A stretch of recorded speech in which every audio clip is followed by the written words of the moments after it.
To be completely honest, the Marvel series on Disney Plus have yet to really make a massive impact on the overall Marvel Cinematic Universe. At least as of the recording of this video. I'm sure that Multiverse of Madness will change this, but you know, it's a true statement at the moment. But that doesn't mean that all of these seemingly ancillary series aren't going to lead to some potentially big things moving forward. An example of this is with Moon Knight, the latest one to introduce a new hero to the universe. So let's explore that idea.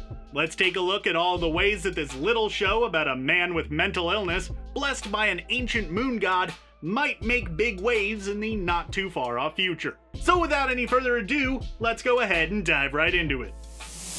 Moon Knight, like all movies and shows within the Marvel Cinematic Universe, is someplace where odds are we are more than likely going to see some setup for future properties. Possibly even the introduction of some new characters. One character that people across the internet, especially on places like Reddit, seem to think could pop up is Rick Sheridan, aka Sleepwalker.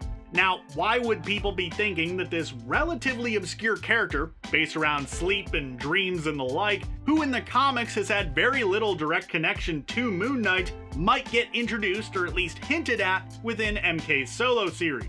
Well, it has a lot to do with the imagery we have seen around the show, both in trailers, TV spots, officially released clips, all of that seem to be suggesting to us that a major theme for the show could be sleep and dreams.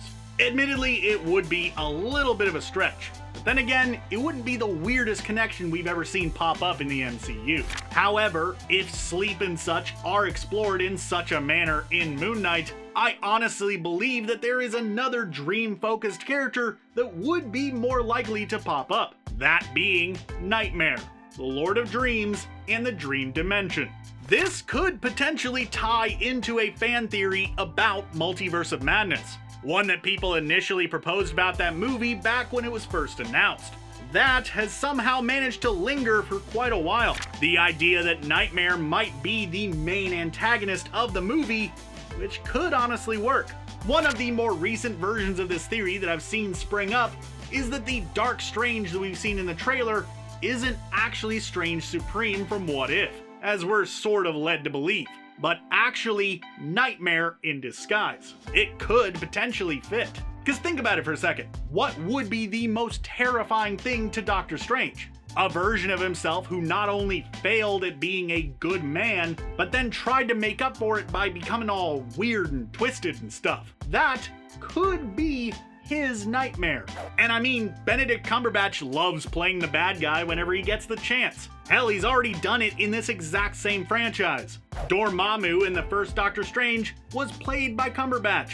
So why not have him be the bad guy again in the sequel, playing yet another Dark Lord who rules over an extraplanar dimension? Or maybe Reddit is right and we'll get some hints at Sleepwalker and his crazy hallucination-inducing glare will spring up somewhere in Moon Knight. Or maybe both, you never know. Here's something that might seem small, might not seem like that big of a deal, but it is certainly a cool little thing that Moon Knight could normalize within the MCU. So far, we've seen a lot of characters and concepts based upon Norse mythology, which does make sense, as Thor has been a major driving force within the MCU since Phase 1. So naturally, there's gonna be a ton of stuff dealing with him and the realm of Asgard as a whole. We've also had some sprinklings of other cultures' mythologies in a few sparse places. Black Panther's nation of Wakanda is a bit of a hodgepodge of beliefs and such from many different African cultures, though not any one specifically. Moon Knight, however, marks a little bit of a turn in this regard, as this series is the first time that we're getting a character whose powers and origins and all that tie closely to Egyptian mythology, with Mark Spector's relationship with Khonshu, an Egyptian moon god, playing kind of a major role in the overall plot. At least that's how it is in the comics. It could be slightly different in the show. And yes, Khonshu is an actual member of the Egyptian pantheon, not just a creation by the fine folks at Marvel. Khonsu, or Kensu, or any other one of a half a dozen transliterations of the name, was one god of the moon, because there are actually a couple of them, who specifically represented the fact that the moon traveled, or moved across the sky as the night went on, and was most commonly worshipped in the city of Thebes. So who knows, maybe Moon Knight will normalize bringing in different myths and legends. And maybe that will convince Marvel that it is time to start laying the groundwork to bring in their own version of other pantheons, like the Greek one. And with it, we could get the loudest, most boisterous, strongest Avenger that we've ever gotten on the page, Hercules. People have been asking for him for years, and at this point, with Marvel building out their world and all of these other cultures, it would only make sense that the time might about be right to bring the big guy in. It's not the craziest idea ever. I mean, at least it's not any more or any less crazy than a show about a guy with multiple personalities who talks to a bird from ancient Egypt and beats up werewolves while wearing all white. Not many ideas are, though, to be fair. Of course, there are some parts of Western myths and legends that Moon Knight will probably bring to the table that could introduce something really cool in future phases. There is a super team in the comics that not a lot of people are all that aware of, probably because they don't really do that much all that often. In this case, I'm talking about the Legion of Monsters. And no, despite the fact that the name makes them sound like they probably should be a group of villains, they're actually heroes, kind of, most of the time. The initial roster was made up of Morbius, Man-Thing, Werewolf by Night, and Ghost Rider. Later variations dropped Ghost Rider, but added Living Mummy and Manphibian, which basically turned them into a super team based off of the Universal Monsters. I mean, you got Dracula, you got the creature from the Black Lagoon. At one point, they resurrected Frank Castle and turned him into Frankenstein. I said it before, I'll say it again. Comics are weird. The team set out with the sole purpose of protecting other monsters from being hunted down and killed unjustly, which could be an awesome thing to see on the screen. And as it stands, it's looking like Moon Knight might just give us the first solid member, with Werewolf at Night heavily rumored to play a role in the series. So it is certainly something that could happen. However, there is a rather large, bat-shaped hole in the roster that would need filling. That being the spot usually held by the living vampire himself, Morbius, whose film rights are currently being held by Sony. You know, the one that has a new movie that is probably out by the time this video goes up. Though the Morbius trailers and such have hinted that it could potentially take place in the MCU, so who knows? It is worth noting, by the way, that this video was recorded before Morbius's release on April 1st. So this entire little spiel I'm doing right here could have already been proven to be completely moot. That being said, maybe the Blade film will give us someone who could fill the slot. I don't think Dracula would work, as he's pretty much as evil as they get, and Blade himself wouldn't make any sense, seeing as he is a monster hunter himself, but I'm sure that there are others that could work. Of course, with Moon Knight, we have a bit of an interesting opportunity. MK has always been a character who has a bit of a darker side than most of the other characters within the Marvel stable of heroes and villains. And no, I'm not just talking about the fact that he operates almost exclusively at night as though he were some kind of bat person. No, none of that. Instead, I'm talking about two traits that he has as a character that make him slightly different than his peers. First is the fact that he is someone who suffers from a very serious mental illness, which is something that, while a series itself does make light of on occasion, is not exactly the easiest to digest character trait, at least in the case of Mark Spector's specific kind of illness. Let's just say that there's a reason why there aren't that many Moon Knight toys or shows or whatever that are meant for kids. There's also the fact that Moon Knight as a character occupies kind of a weird place, half fitting in with the more supernatural side of the Marvel Universe, while also fitting squarely in with the rest of these street-level heroes like Daredevil, Luke Cage, and all of them. So when you put these two things together, you wind up with a character with a bit more of a mature edge than the others that we have seen so far in the MCU, which could potentially mean something really big for the universe, depending on how it's handled. So what if Moon Knight is going to give us a sort of sub-series within the MCU, an offshoot of Marvel properties that are meant for older audiences, meaning they don't have to be quite as clean and proper as the mainline stuff. This is actually an idea that has been posed before, and by people actually associated with Marvel Studios. The idea of an R-rated offshoot of the MCU is usually brought up in regards to Deadpool's introduction into the franchise, which is going to happen eventually, so why not just expand that out and start doing all kinds of mature-oriented films and shows? And Moon Knight here could be the perfect first test of this idea. It could potentially open up a ton of different opportunities. including the introduction of someone that a lot of people have been talking about and asking to see. I think you know who I'm about to talk about.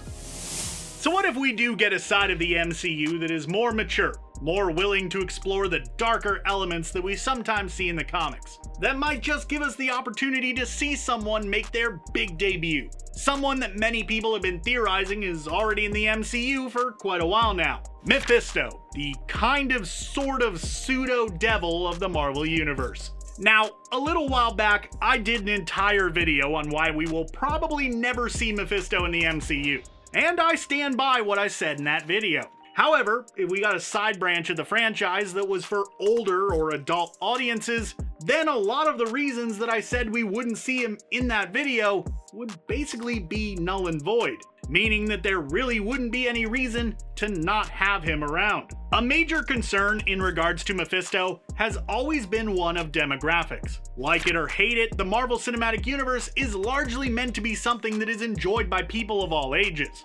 including children. And while yes, there have certainly been some moments in recent Marvel movies that have been borderline terrifying, the zombie Iron Man moment in Far From Home immediately comes to mind. Having someone who is basically the devil and all of the demonic imagery that would come with it is problematic and something that is meant to be watched by kids. However, if Moon Knight does pave the way for a more mature MCU, then that really wouldn't be a problem anymore. Suddenly, there's a segment of the franchise that has an entirely different audience. Well, okay, not entirely different, there would definitely be some crossover, but you get what I mean. This, in turn, would open up a lot of potential stories that could be adapted from the comics that wouldn't have otherwise. And of course, there is one story that if you've been watching CBR for a while now, you knew I was gonna bring up eventually. There was just no way that I was gonna get through a video about Moon Knight and the future of the MCU without bringing up the Midnight Suns somewhere. And having already talked about more mature themes being introduced into the MCU and the idea of Mephisto springing up somewhere, this is the perfect spot to bring it in. Now here's the thing, if we were to see Mephisto introduced somewhere in the MCU, that could be some really great setup for an adaptation of probably the best Midnight Suns related storyline that there's ever been, that being Damnation. Having been captured by Mephisto, Doctor Strange's soul was stripped from him, and his physical form was transformed, along with those of several other members of the Avengers, into some sort of mindless, Ghost Rider-esque monstrosities. Knowing that this meant serious trouble for the rest of the world, as hell was literally springing up in the city of Las Vegas, Wong assembled a roster of heroes, making up a new version of the Midnight Suns. Among them was Blade, Elsa Bloodstone, Dr. Voodoo, Man-Thing, Iron Fist, Ghost Rider, and of course, Moon Knight. This team wound up going head-to-head with Mephisto's demonic army, including the Ghost Avengers. And as you would expect, they came out on top. Though it did take Ghost Rider entering hell while Mephisto was on Earth and claiming the Dark Throne for himself to do it, but you know, a win is a win. As far as we know, there is not yet any current plans for a big team up in Phase 5. So what's to stop the Midnight Suns from filling in that slot that usually comes at the end of each phase? Think about it. We've got Moon Knight here in Phase 4, bit of setup can be done there. Blade is also going to be making his debut in this phase with his own solo film, so there are 2 solid team members already. Maybe Multiverse of Madness could do a bit of setup as well, prepping Strange and Wong for their roles in that movie. Maybe even bring in Dr. Voodoo, who knows. And then with a more mature side series going on in Phase 5, we could see even more get established in other solo films or what have you, all leading to Midnight Suns' Damnation. Okay, alright, so this is just 100% a nerd speculating, trying to will something I want into existence. But you know, Moon Knight could potentially open up the future for a lot of possibilities. So it's something that's worth at least exploring. Plus, come on, you can't tell me that seeing what is essentially the supernatural Avengers duking it out with the devil wouldn't be awesome to see. You know that you're on board for that idea because it is about as cool can get.